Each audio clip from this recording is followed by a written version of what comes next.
1912. São Luís comemora o seu 3º centenário. O Maranhão ainda tenta se organizar depois da abolição da escravatura e da proclamação da República. Mas, culturalmente, a capital vive um bom momento. Na primeira década do século XX, são criadas agremiações culturais importantes, como a Oficina dos Novos e a Renascença Literária. Nos jornais, as polêmicas são cada vez mais intensas.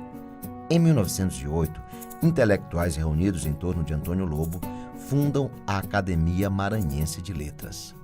Até então, o Maranhão esteve tangencialmente nas obras de intelectuais antecedentes, mas eu diria sem assim um envolvimento ali mais grupal, mais coletivo, né? Então, eles deram esse sentido de organicidade, né, a uma discussão do Maranhão. Para dirigir a academia, a experiência é fundamental. Ninguém melhor, portanto, do que o educador e historiador José Ribeiro do Amaral, o mais velho entre os 12 fundadores da casa. Ele foi primeiro presidente de 1908 a 1927, 19 anos. Ele foi presidente direto.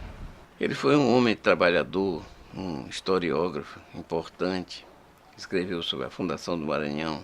A academia, durante esse período, funcionou na casa dele, que era ali onde morou o doutor Amaral de Matos, que era neto dele. O Ribeiro do Amaral é um historiador à moda antiga, é um procurador de papéis em arquivos. Os documentos que ele reuniu da balaiada são documentos substanciais que se mantiveram aí, estão aí, exatamente porque ele reuniu em livros. Observar que muito mal o Ribeiro do Amaral dá um juízo a respeito desses documentos. O Ribeiro do Amaral é um historiador importante, né? É um historiador, digamos assim, do micro. É um homem que, como poucos, estudaram essa cidade, né? Como poucos conheceram a cotidianidade dela, sobretudo do século XIX. O Ribeiro do Amaral, ele não consegue, né, no conjunto da sua obra, penetrar, como de algum modo foi o Mário Meirelles depois e tal, e outros tentaram no século XIX, né? Quer dizer, os séculos precedentes, né? Mas ele se transforma, ele é muito mais um historiador da cidade de São Luís do que da história do próprio Maranhão. E ele próprio foi canonizado como tal, né? Ele fez um trabalho interessante também, que é muito citado, né?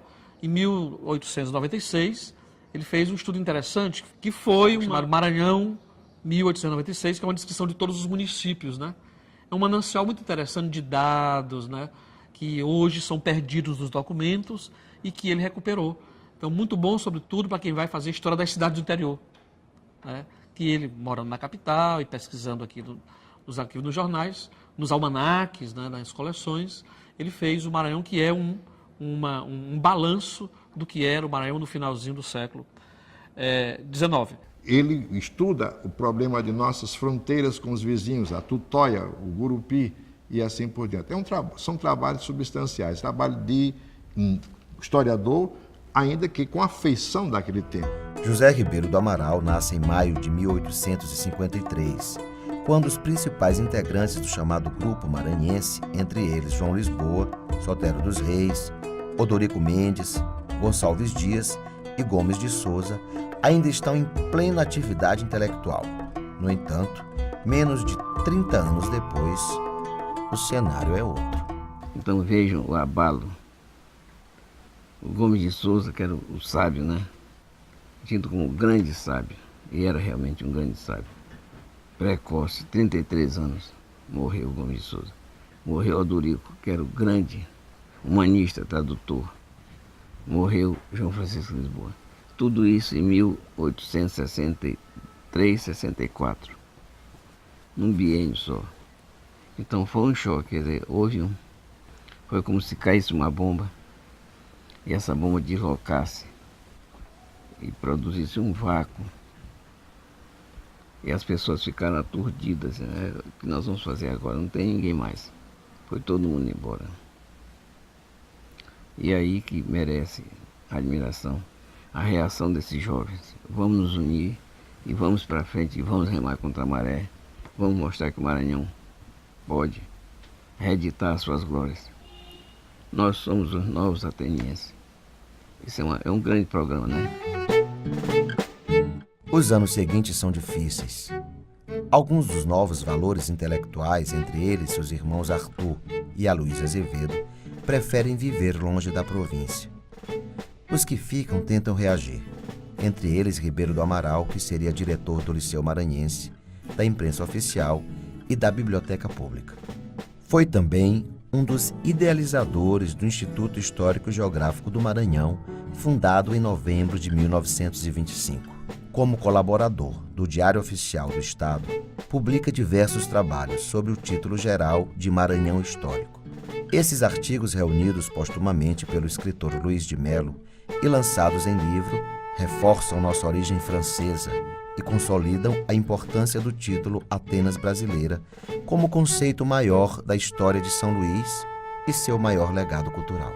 O trabalho de Zé Ribeiro do Amaral foi basicamente, legitimar essa ideia de que os franceses são a base, da nossa civilização, né? Ele avoca excelências do ser francês para o ser maranhense. No momento em que ele escreve esse texto. Ele escreve o texto exatamente para dizer isso. Que esses 300 anos se deve ao heroísmo dos franceses, que singaram mares, etc., e chegaram e estabeleceram isso aqui e tal. Se trata de reconfigurar valores para um panteão simbólico republicano. Para inventar uma fundação francesa, você precisa recorrer aos textos dos franceses. E aí você tem um grande texto, um grande texto inicial, que é o texto do Claude d'Abbeville, em que se faz uma seleção dentro daquele imenso texto que tem vários aspectos que hoje chamaríamos de etnográficos, sobre a vida dos tupinambás, mas também a narrativa da conquista.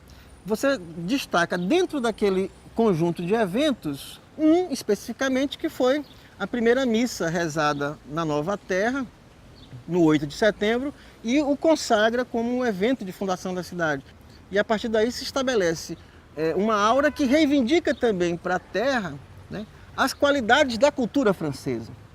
Então, se você já tinha uma camada ateniense aí, sedimentada do ponto de vista dessa vaidade, deste orgulho local e dessa singularidade maranhense, você acrescenta uma nova camada, um novo verniz, que é o da Fundação Francesa, com todos os efeitos que nós vivemos até hoje.